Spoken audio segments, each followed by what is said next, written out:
Personal finance opinions YouTube channel में results और dividend के हवाले से एक और वीडियो में आपको खुशामदीद। आज 20 सितंबर 2023 को पाकिस्तान स्टॉक मार्केट में कुछ कंपनीज़ के रिजल्ट्स का ऐलान हुआ और उसमें से 3 ऐसी कंपनीज़ हैं जिन्होंने डिविडेंड का ऐलान किया। तो इन कंपनीज़ के रिजल्ट्स और उनके डिविडेंड के हवाले से डिटेल्स और साथ-साथ इन कंपनीज़ की अर्निंग्स और हिस्टोरिकल जो पास्ट परफॉर्मेंस है पिछले 5 साल की, उसके हवाले से भी डिटेल्स आपके साथ इस वीडियो में शेयर की जाएँगी।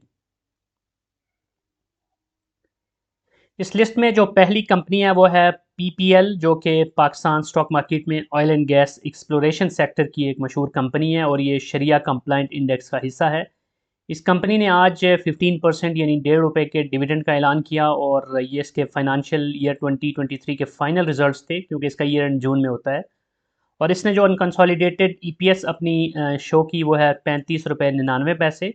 और इससे पहले भी ये एक इंटरिम डिविडेंड दे चुकी है इस फाइनेंशियल ईयर में 10% यानी ₹1। तो कुल मिला के इसने ₹2.5 का डिविडेंड दिया है इस फाइनेंशियल ईयर का। कंपनी के शेयर की जो प्राइस है वो है ₹71.70 इस वक्त जब मैं ये वीडियो बना रहा हूँ। तो ₹71 के शेयर में तकरीबन ₹2.5 का डिविडेंड कोई बहुत बड़ा डिविडेंड नहीं कहलाएगा। और आगे हम इसकी जब डिविडेंड यील्ड देखेंगे तभी आपको वाज़ेह होगा कि ये निस्बतन काफ़ी एक छोटा डिविडेंड कहलाएगा। जो बुक क्लोजर डेट है इसकी वो है 19 अक्टूबर और एक्स डेट है 17 अक्टूबर और स्पॉट डेट इस लिहाज से बनती है 16 अक्टूबर 2023। तो यहाँ पर आप देख सकते हैं कि ₹71.70 की प्राइस और ₹1.5 का डिविडेंड। तो अगर आप ₹1,00,000 के शेयर इस कंपनी के ख़रीदते हैं तो तकरीबन 1395 शेयर्स आपके बनते हैं और उस पे लगभग जो डिविडेंड बनता है वो 2000 के करीब बनता है, ₹2090। और ये चीज़ जो मैं अमाउंट लिख रहा हूँ ये बिफोर ज़कात एंड टैक्स डिडक्शन है। तो आप उस हिसाब से कैलकुलेट कर सकते हैं कि इन योर केस अगर आप फाइलर हैं या नॉन फाइलर हैं तो एक्चुअल में आपको कितना डिविडेंड मिल सकता है। अब डिविडेंड यील्ड इसकी देखें तो वो सिर्फ 3.49% है, which is way less than normal. और यही वो एक मेजर क्राइटेरिया होता है फॉर द डिविडेंड इन्वेस्टर्स, कि जिसमें वो देख रहे होते हैं कि कंपनी की डिविडेंड यील्ड कितनी है, इन्फ्लेशन और जो इंटरेस्ट रेट है उसके लिहाज से क्या वो इन्फ्लेशन को बीट करने की पोजीशन में है या नहीं है। तो यहाँ पर ऑब्वियसली हमें नज़र आ रहा है कि 3.49 is significantly lower than expected. अब अगर हिस्टोरिकली देखें पिछले 5 साल की परफॉर्मेंस इस कंपनी की, तो 2019 में इस कंपनी की ईपीएस थी ₹22.65 और उसने ₹2 का डिविडेंड और 20% बोनस शेयर्स दिए थे। फिर 2020 में अगर आप देखें तो इसकी अर्निंग कुछ कम हुई ₹18.47 पे और यहाँ पे इसने ₹1 का डिविडेंड दिया। तो डिविडेंड 19-20 दोनों में आप देखें और आगे अगर 21, 22 और 23 में भी देखें तो कोई इसका हमेशा से यही ट्रेंड रहता है, कोई बहुत ज़्यादा इसकी पे आउट रेशो नहीं होती। 21 में ₹19.27 की अर्निंग के साथ ₹3.5 और 22 में ₹19.68 की अर्निंग के साथ ₹2 का डिविडेंड था। अब 23 में एक फ़र्क ज़रूर है कि इसकी अर्निंग सब्सटेंशियली इंक्रीज़ हुई है। पिछले साल के मुकाबले में अगर आप देखें तो डबल के करीब चली गई, ₹19.68 से बढ़कर ₹35.99 यानी लगभग ₹36 पे चली गई। तो इस लिहाज से देखा जाए तो इसमें जो डिविडेंड दिया है वो इवन कि आप पे आउट रेशो भी देखें अर्निंग के हिसाब से तो वो इस साल निस्बतन कम है। तो ₹36 की अर्निंग लगभग और ₹2.5 का डिविडेंड। बहरहाल इंपॉर्टेंट चीज़ ये है कि इस कंपनी में सिर्फ डिविडेंड ही नहीं बल्कि कैपिटल गेन के भी एक्सपेक्टेशंस होती हैं लोगों को और वहाँ से भी लोग फ़ायदा उठा रहे होते हैं। तो इस चीज़ को भी आपने कंसीडर करना है if you are an investor in this company already invested, और अगर आप फ्यूचर में इन्वेस्ट करना चाहते हैं। अब जो दूसरी कंपनी है बड़ा अच्छा रिजल्ट है इसका, आईसीएल इत्तेहाद केमिकल, जो कि केमिकल सेक्टर की एक शरिया कंप्लाइंट कंपनी है और इसका भी फाइनेंशियल ईयर जून में एंड होता है। इस लिहाज से ये भी इसके फाइनेंशियल ईयर 2023 के फाइनल रिजल्ट्स थे और इसने 12.5% का डिविडेंड अनाउंस किया जो कि बनता है ₹1.25 with the face value of ₹10।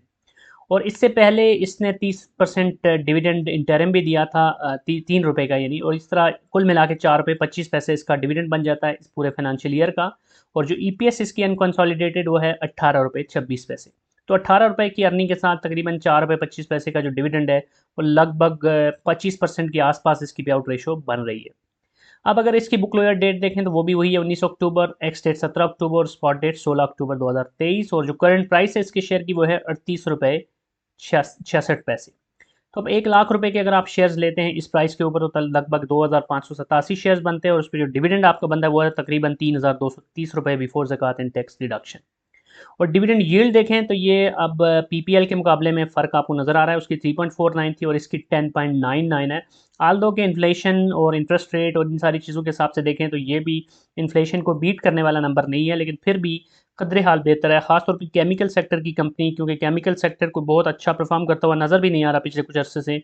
और बड़ी बड़ी कंपनीज़ भी केमिकल सेक्टर की मार खा रही हैं, तो उस सिचुएशन में भी इस कंपनी की ईपीएस और साथ साथ जो डिविडेंड यील्ड है वो निस्बतन बेहतर है।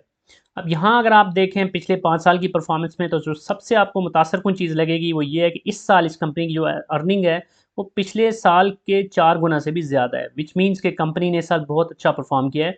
19 में आप देखें तो 4 रुपये 78 पैसे की इसकी अर्निंग के साथ कुछ भी नहीं दिया था, और 20 में इसने 72 पैसे की अर्निंग की थी और 1 रुपया दिया था, और 21 में इसकी अर्निंग इंप्रूव होकर 6 रुपये 57 पैसे पे गई थी, तो इसने 2 रुपये डिविडेंड दिया था। और 22 में अगर आप देखें तो 4 रुपये 15 पैसे की अर्निंग के साथ इसने 2 रुपये का डिविडेंड और 18% बोनस शेयर्स भी दिए थे। और अब 23 में आप देखें कि 18 रुपये 26 पैसे की अर्निंग के साथ इसने 4 रुपये 30 पैसे, कुल मिला 4 रुपये 25 पैसे बनता है, यहाँ पे राउंडिंग होकर 4 रुपये 30 नज़र आ रहा है, 4 रुपये 25 पैसे कुल मिला के इसने डिविडेंड दिया। अब तीसरी जो कंपनी है इस लिस्ट में वो है Kohinoor mills limited, textile sector की एक कंपनी है जो शरिया कंप्लाइंट इंडेक्स का हिस्सा नहीं है, और इस कंपनी ने आज 30% यानी 3 रुपये का डिविडेंड अनाउंस किया। हिस्टोरिकली ये कंपनी सिर्फ फाइनल रिजल्ट्स के साथ ही डिविडेंड दे रही होती है, तो यही ट्रेंड इसने फॉलो किया इस साल भी, और कोई इंटरिम डिविडेंड नहीं दिया था। लेकिन फाइनल जो रिजल्ट है उसमें जो इसकी ईपीएस है वो बड़ी शानदार है, 39 रुपये 31 पैसे की टोटल इसकी ईपीएस बनी इस साल की। और इसकी जी बुक लोयर डेट और एक्स डेट स्पॉट डेट देखें तो पिछली कंपनीज की जो मैंने दिखाई तकरीबन इंटरेस्टिंगली आज जो 3 कंपनीज मैं डिस्कस कर रहा हूँ तीनों की जो बुक लोयर डेट है वो सेम है, 19 अक्टूबर 2023। करंट प्राइस इसके शेयर की 44 रुपये 50 पैसे, और यहाँ पर यह बताना ज़रूरी है कि केएमएल के शेयर की ट्रेडिंग बहुत कम होती है, बहुत ही कॉर्नर्ड किस्म का शेयर है, वॉल्यूम कोई ज़्यादा नहीं लग रहे होते, तो ये चीज़ आपने जहन में रखनी है कि इसको ख़रीदना भी थोड़ा मुश्किल होगा और इसको फिर बेचना भी निस्बतन मुश्किल होगा, क्योंकि इतना ज़्यादा कोई वो ट्रेडिंग वाला शेयर है नहीं। 1 लाख रुपए के शेयर्स अगर आप इसके आपको मिल जाते हैं इस प्राइस के ऊपर, तो वो बनते हैं 2247, और उस पर जो डिविडेंड बनता है वो लगभग 6740 रुपये बनता है बिफोर टैक्स एंड ज़कात डिडक्शन। और जो डिविडेंड यील्ड इसकी बनती है वो है 6 रुपये 6.74%। तो यहाँ भी डिविडेंड यील्ड कोई बहुत ही हौसला अफजा नहीं है, बस गुजारे लायक आप कह सकते हैं। लेकिन ये है कि कंसिस्टेंट डिविडेंड पेइंग हिस्ट्री इस कंपनी की आपको नज़र आएगी पिछले 2 सालों से, सिर्फ उससे पहले 20 और 21 में आपको नज़र आएगा कि ये कंसिस्टेंट नहीं थी। 19 में आप देखें तो 14 रुपये 31 पैसे के साथ इसने 3 रुपये का डिविडेंड दिया था। 20 में इसकी अर्निंग कम होकर 7 रुपये 17 पैसे पे आ गई थी और इसने कोई डिविडेंड नहीं दिया था। और 21 में अगर आप देखें तो इसकी जो अर्निंग थी वो 5 रुपये 26 पैसे, और अगेन इसने कोई डिविडेंड नहीं दिया था। और 22 में 18 रुपये 24 पैसे की अर्निंग और इसने 2 रुपये का डिविडेंड दिया। और फिर 23 में आप देखें तो 39 रुपये 31 पैसे की बेहतरीन अर्निंग के साथ इसने 3 रुपये का डिविडेंड दिया। तो ये थी वो 3 कंपनीज जिनके हवाले से इस वीडियो में आपके साथ डिटेल शेयर की गई। आई होप कि ये इन्फॉर्मेशन आपके लिए यूज़फुल होगी। अगर आपका कोई भी क्वेश्चन है, कोई भी फीडबैक है, तो आप कमेंट सेक्शन में लिख सकते हैं। और अगर आपको ये वीडियो पसंद आई है तो चैनल को सब्सक्राइब करना, वीडियो को लाइक करना, बेल आइकन को प्रेस करना मत भूलिएगा। Thank you very much.